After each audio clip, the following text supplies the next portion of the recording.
Leyes fundamentales de los gases. Son un conjunto de leyes químicas y físicas que permiten determinar el comportamiento de los gases en un sistema cerrado. Esta ley experimental de los gases combina la ley de Boyle-Mariotti, la ley de Charles y la ley de Gay-Lussac y Amedeo-Avogadro. Para entender mejor estas leyes, también tenemos que conocer qué significan estas letras.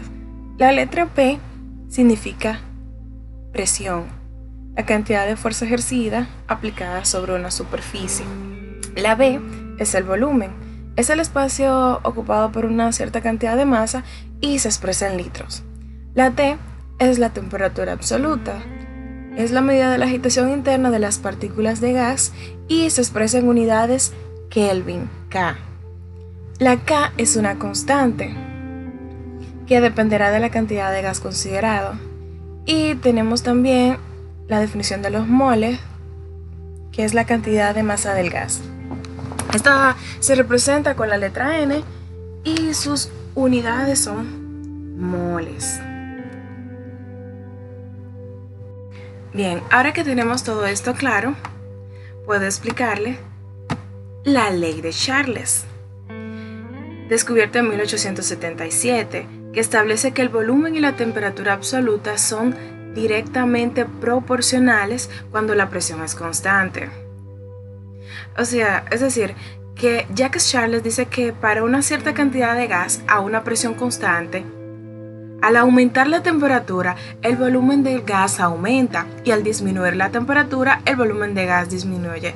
Esto se debe a que la temperatura está directamente relacionada con la energía cinética, debido al movimiento de las moléculas del gas. Así que, para cierta cantidad de gas a una presión dada, a mayor velocidad de las moléculas, la temperatura, mayor volumen del gas. Tenemos aquí la fórmula: volumen es igual a la constante por temperatura.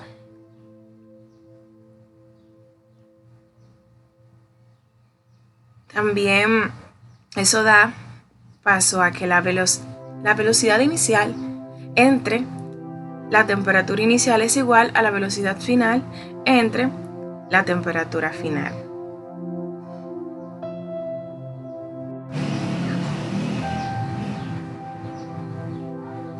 La ley de Boyle, que fue descubierta en el 1662, afirma que la presión y el volumen son inversamente proporcionales entre sí a temperatura constante.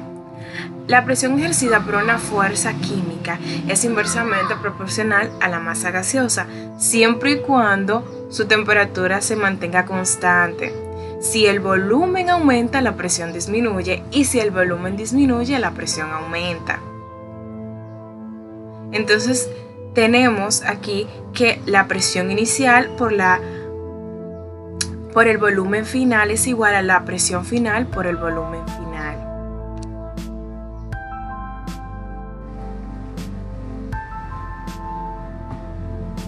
Ley de Gay-Lussac. En el 1802, Gay-Lussac descubre que la presión del gas es directamente proporcional a su temperatura a volumen constante. Como lo podemos ver aquí en su fórmula, presión es igual a K por temperatura. Que la presión inicial entre la temperatura inicial es igual a la presión final entre la temperatura final.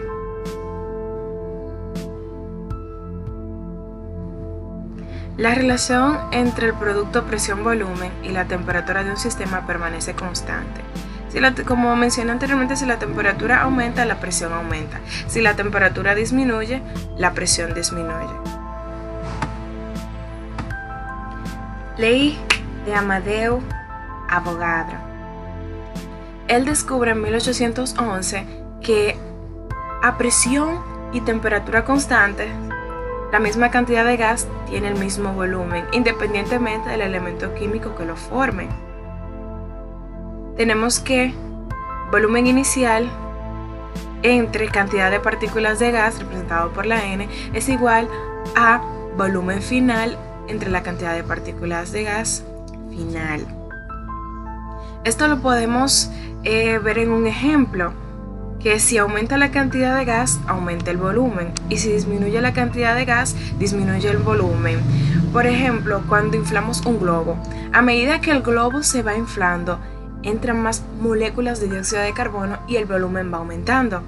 La temperatura y la presión se mantienen constantes. Así que todas estas leyes dan paso a una ley general de los gases,